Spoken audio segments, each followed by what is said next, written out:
ସନ୍ଧ୍ୟା 7ଟା ଅଧରେ ବିଧାୟକ ଦଳର ବୈଠକ ବସିବେ। ଶରଦ ପଟ୍ଟନାୟକ ନେତୃତ୍ୱରେ এই ବିଧାୟକ ଦଳ ବୈଠକରେ ନିଷ୍ପତ୍ତି ନିଆହେବ ଆସନ୍ତା ଏ 5 ବର୍ଷ ପାଇଁ ଆମେ କାର୍ଯ୍ୟ ନିର୍ଦ୍ଧାରିତ କରିବୁ ଯେ କଣ କରାଯାଇପାରିବ, କୋଉ ଇସ୍ୟୁ ନେବୁ, କଣ କରାଯିବ। ବିଶେଷ କରି ବେକାରୀ ଯୁବକ ଯୁବତୀ ମାନଙ୍କର କଥା ଚିନ୍ତା ଅଛି, ଚାଷୀ ମାନଙ୍କର କଥା ଅଛି, ଇଣ୍ଡଷ୍ଟ୍ରି ଉପରେ କଥା ଅଛି, ଆଉଟସୋର୍ସିଂ ଉପରେ କଥା ଅଛି, ଡାକ୍ତର ନିଯୁକ୍ତି ଉପରେ କଥା ଅଛି, ଶିକ୍ଷକ ନିଯୁକ୍ତି ଉପରେ କଥା ଅଛି। ବିଭିନ୍ନ ସଂସ୍ଥାକୁ ଗଲା ସରକାର ପଇସା ଦେଇଛି ତାକୁ କିଏ କାର୍ଯ୍ୟକାରୀ ହବ କି ନାହିଁ ତା ଉପରେ ବି ଆଲୋଚନା କରିବୁ। କମଲ ଜାକବାଳ ବହୁତ ଆଲୋଚନା କରିବାର ବିଷୟ ରହିଛି। ନୂଆ ସରକାର, ନୂଆ ମୁଖ୍ୟମନ୍ତ୍ରୀ କେତେ ଦୂର ତାର ହଉଛି ସେ ହଉଛି ତାକୁ ଆମେ ଅପେକ୍ଷାରେ ରହିଛୁ। ଏବଂ ଯୋଉ କଥା ଆପଣ କହିଲେ ଯେ କଂଗ୍ରେସ ଦଳର ନେତା ଚୟନ ଉପରେ ନିଶ୍ଚୟ ଏମଏଲଏ ମାନେ ମତ ଦେବେ। ଏମଏଲଏ ମାନେ ମତ ଦେବେ, ମତ ଦେଲା ପରେ ତାଙ୍କ ଯାହା ନିଷ୍ପତ୍ତି ନେବେ। ସିନିୟରିଟି ହିସାବରେ ଆପଣଙ୍କ ନାଁ ବି ଚର୍ଚ୍ଚା ହଁ, ନିଶ୍ଚିତ ଭାବରେ ସିନିୟରିଟି ଯେତେବେଳେ ଅଛି ମୋ ନାଁ ଚର୍ଚ୍ଚା ହେବା ସ୍ୱାଭାବିକ।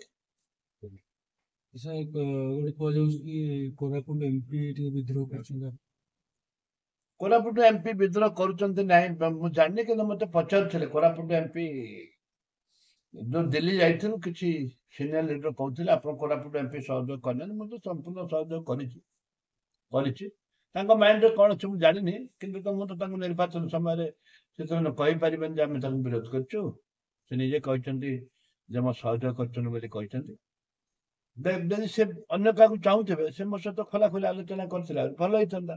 ମୁଁ ତ ଜାଣିନି ସେ କାହାକୁ ଚାହୁଁଛନ୍ତି କଣ ମୁଁ କଥା ଜାଣିନି, କିନ୍ତୁ ଯଦି କାହାକୁ ଚାହୁଁଥିବେ ତାହେଲେ ସ୍ୱାଗତ ଯୋଗ୍ୟ କଥା। କିନ୍ତୁ ଦଳର ଏକାଧିକ ସଦସ୍ୟ ସମସ୍ତେ ଚାହୁଁଛନ୍ତି ଧାରା ବାହିନୀପତିଙ୍କର ବରିଷ୍ଠତା ଅଛି, ଅନୁଭୂତି ଅଭିଜ୍ଞ ସମ୍ପନ୍ନ, ତାଙ୍କୁ କରାଯାଉ। କିନ୍ତୁ ସପ୍ତଗିରି ଉଲ୍ଲାକା ଅଡି ବସୁଛନ୍ତି ନାଇଁ ତାଙ୍କ ଜାଗାରେ ଆଉ ଜଣଙ୍କୁ କରାଯାଉ। ମୁଁ ଜାଣିନି।